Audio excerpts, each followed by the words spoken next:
మొన్న భీమిలి, నిన్న దెందులూరు, నేడు రాప్తాడు. ఏరియా ఏదైనా సిద్ధం సభలు సూపర్ సక్సెస్ అవుతున్నాయి. నేడు రాప్తాడులో సిద్ధం బహిరంగ సభ కోసం 250 ఎకరాలకు పైగా విస్తీర్ణంలో ఏర్పాట్లు చేశారు. రాయలసీమలో 52 నియోజకవర్గాల నుంచి పార్టీ శ్రేణులు హాజరు కానున్నారు. నేటి సభలో పార్టీ సీమ నేతలు, కార్యకర్తలకు సీఎం జగన్ దిశానిర్దేశం చేస్తారు. సీఎం పర్యటన సందర్భంగా రాప్తాడులో కట్టుదిట్టమైన భద్రతా ఏర్పాట్లు చేశారు. అయితే సభకు సంబంధించిన మరిన్ని అప్డేట్స్ అందించడానికి మా ప్రతినిధి మూర్తి అందుబాటులో ఉన్నారు. అక్కడి నుంచి మూర్తి. కార్తీక్, రాయలసీమ జిల్లాల వైఎస్ఆర్సీపీ శ్రేణులతో అనంతపురం జిల్లా రాప్తాడు నియోజకవర్గ కేంద్రంలో నిర్వహిస్తున్నటువంటి సిద్ధం సభకు సంబంధించి సర్వం సన్నద్ధమైంది. ప్రస్తుతం మనం చూస్తూ ఉన్నాం. ఈ యొక్క 52 నియోజకవర్గాల వారీగా వైఎస్ఆర్సీపీ శ్రేణులు ఒక్కొక్కరుగా ఇక్కడికి తరలి వస్తున్నటువంటి పరిస్థితి కనిపిస్తోంది. ప్రస్తుతం చిత్తూరు జిల్లాలో కుప్పం నియోజకవర్గం నుంచి ఇటు చిత్తూరు అసెంబ్లీ నియోజకవర్గం నుంచి కూడా పెద్ద ఎత్తున వైఎస్ఆర్సీపీ శ్రేణులు తరలి వచ్చారు. ఎలా అనిపిస్తుంది? రాయలసీమ సిద్ధం సభకు వచ్చారు, ఏం చెప్పాలనుకుంటున్నారు? ఈరోజు మన రాష్ట్ర ముఖ్యమంత్రి వర్యులు గడిచిన 4 సంవత్సరాల్లో వారు చేసినటువంటి అభివృద్ధిని చూసి, వారు చేస్తున్నటువంటి అనేక సంక్షేమ కార్యక్రమాలకి ప్రజలు ఆకర్షితులై లక్షలాది ప్రజలు ఈరోజు ఈ సిద్ధం సభకు విచ్చేస్తున్నారు.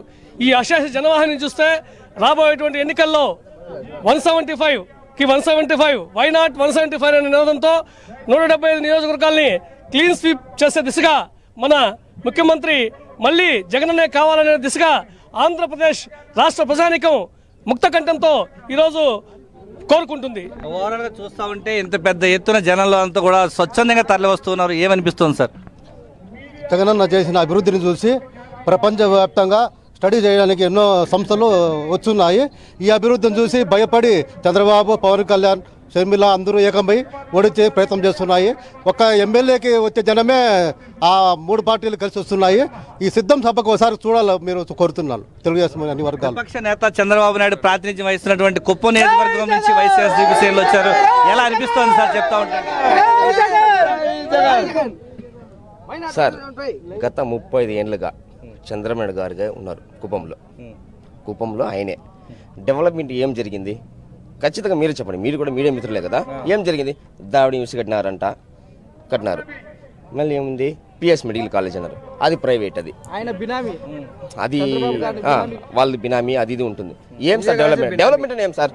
పేద ప్రజలకి, ప్రతి ఇంట పేద ప్రజలకి నీది లోటు ఏముంది, నీది ఏముంది అని అడిగి, ఏ వ్యవస్థలో నీ తక్కువ ఉంది, ఏ వ్యవస్థలో నీకు ఎక్కువ ఉంది, ఏది తక్కువ, ఎక్కడ లోటు ఉంది, అది తెలుసుకొని అది ఫస్ట్ చేయాలి. అది కాకుండా నేను చేస్తాను, అది చేస్తాను, ఇది చేస్తానంటే ఏం చేశారు సార్? ఏం చేసినారు చెప్పండి. మీరే మిత్రులే కదా, ఏం చేసినారు చెప్పండి. కుప్పం నియోజకవర్గ ప్రజలు ఏం చేశారని ప్రశ్నిస్తా ఉన్నారు. ఏదో చేస్తానంటూ రాష్ట్ర ప్రజలు మభ్య పెట్టే ప్రయత్నం చేస్తున్నారు. రాష్ట్ర ప్రజలకు, కుప్పం ప్రజలకు మీరేం చెప్పాలనుకుంటున్నారు? సార్, ఆయన 30 years ఇండస్ట్రీ అంటారు సార్. ఆఫ్టర్ ఆల్ మా కుప్పాన్నే కార్పొరేట్ చేయకపోయినారు సార్. ఇప్పుడు మా జగనన్న వచ్చి, అది చంద్రబాబు గారే జగనన్నకి లెటర్ పెట్టి కార్పొరేట్ చేయించినారు సార్. ఇప్పుడు అది మీ ప్రభుత్వము, ఇప్పుడు మా కార్పొరేట్ చేసింది మా ప్రభుత్వము. మేము జెండల జత కట్టడమే మీ ఎజెండా, జనం గుండెల్లో గుడి కట్టడమే జగన్ ఎజెండా.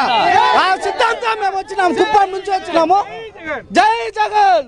రాష్ట్ర ముఖ్యమంత్రి జగన్మోహన్ రెడ్డి రాయలసీమ జిల్లాలతో వైఎస్ఆర్సీపీ శ్రేణులతో మొత్తం అంతా కూడా పెద్ద ఎత్తున రాప్తాడు సభకు సర్వం సన్నద్ధమైంది. సీఎం జగన్మోహన్ రెడ్డి ఇస్తున్నటువంటి సంక్షేమ పథకాలతో రాష్ట్ర ప్రజలంతా కూడా సంతోషంగా ఉన్నారు. రానున్న ఎన్నికల్లో వైఎస్ఆర్సీపీ అభ్యర్థులను భారీ మెజారిటీ గెలిపించేందుకు తామంతా కూడా సిద్ధంగా ఉన్నామంటూ వీరంతా కూడా రాప్తాడు సభ నుంచి వీరంతా కూడా సిద్ధం అంటూ తమ యొక్క విజయ దుందుబి చూపిస్తూ ఉన్నారు. కార్తీక్.